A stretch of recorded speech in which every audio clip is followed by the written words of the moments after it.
جو تقریب آج کی تقریب رکھی گئی محبان اردو کی جانب سے، وہ دو طرح کی تھی۔ ایک حصہ تو دو کتابیں جس میں خالد سعید صاحب کی کتاب بچوں کے لیے جو نظمیں ہیں، تارا تارا نظمیں، اس کی رسم اجرا تھی، اور دوسری کتاب میرے خاکوں کا مجموعہ اجالے یادوں کے، اس کی رسم اجرا تھی۔ تو ان دو کتابوں کی رسم اجرا کے لیے ہم نے مہمان خصوصی کے طور پر جناب اسد اللہ صاحب جو ناگپور سے تعلق رکھتے ہیں اور معروف انشاء نگار ہیں، ان کے ہاتھوں سے تارا تارا نظموں کی رسم اجرا ہوئی، اور دوسری کتاب جو میری اجالے یادوں کے ہیں، اس کی رسم اجرا کے لیے مولانا آزاد یونیورسٹی شعبہ تعلیم نسواں کی صدر ڈاکٹر پروفیسر آمنہ تحسین کے ہاتھوں اجرا عمل میں آئے۔ تو یہ دراصل میرے لیے بھی باعث افتخار ہے کہ ایک نوعمر تنظیم محبان اردو تشکیل پائی ہے، ان کے اہتمام، ان کے زیر اہتمام یہ دو کتابوں کی رسم اجرا ہوئی ہے۔ دوسری بڑی بات یہ ہے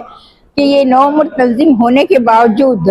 انہوں نے محب اردو کا جو ایوارڈ، کارنامہ حیات ایوارڈ کا اعلان کیا، اور نہ صرف اعلان کیا بلکہ خوشبختی یہ ہے کہ اس کے لیے ایک قلمکار خاتون کا انتخاب کیا، یہ بڑی خوش قسمتی ہے۔ اور دوسری بات یہ ہے کہ مجھ جیسے ناچیز قلمکار کو انہوں نے اس کا انتخاب کیا ہے۔ اس کتابوں کی اجرا بنگلور میں بھی ہو سکتی تھی؟ نہیں، بنگلور میں بھی ہو سکتی تھی، لیکن کہ تعلیم و تدریس کے نئے تناظر، تعلیمی مسائل پر لکھی ہوئی میری ایک کتاب ہے، وہ بھی یہیں پر ہوئی تھی اس کی رسم اجرا، اور اس لیے میں نے اس کو یہاں پر انجام دیا تھا کیونکہ وہ دونوں کتاب میرے استاد کے نام سے معنون تھی، پروفیسر ہاشم علی اور بشیر النساء صاحبہ، تو اس لیے گلبرگہ سے خاص رشتہ ہونے کے لیے رسم اجرا کی۔ لیکن یہ جو زمین کی کشش ہے اور اپنی مٹی کی خوشبو سے جو پیار ہے، اس کا نتیجہ سمجھیے۔ تو اس موقع پر میں یہ نوعمر جو یہ ہے تنظیم ہے محبان اردو، ان کے جو مستقبل کے منصوبے ہیں، میں دعا گو ہوں کہ خدا کرے وہ سارے منصوبے، وہ سارے خوابوں کی تعبیر انہیں مل جائے، اور یہ لوگ، یہ جو اراکین عہدیداران ہیں، ان لوگوں میں جو جذبہ ہے اردو زبان کے لیے، وہ قابل تحسین ہے۔ آج کل تو ایسا ہے کہ ہر کوئی اردو کا دعوے دار بنا بیٹھا ہے، لیکن صحیح معنوں میں دیکھا جائے تو صرف نمود و نمائش کا معاملہ ہوتا ہے،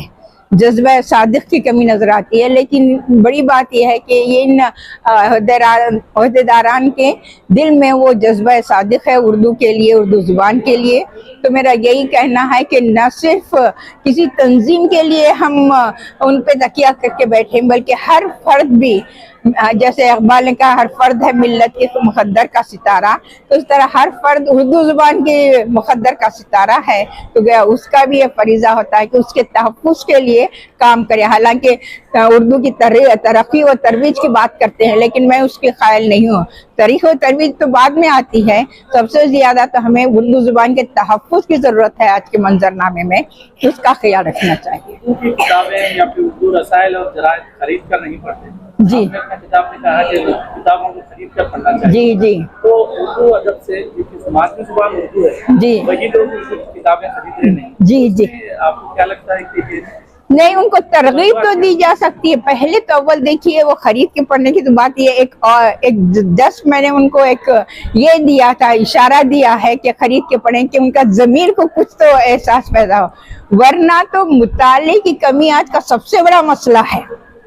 چاہے وہ خود ادیب جو ہے وہ نہیں پڑھتے تو دوسروں کی بات اور بات ہے۔ آج کل یہ ٹرینڈی بن گیا ہے کہ میں اس کے سخت مخالف ہوں، اسی لیے میں نہ کسی فیس بک پہ ہوں نہ کسی اور چیز پہ ہوں، اور مجھے سوشل میڈیا کی چیزوں سے مجھے سخت مخالفت ہے، میں اس کی مخالفت کرتی ہوں، کیونکہ وہ سوشل میڈیا کا جو ایک رجحان بن گیا ہے، تو مجھے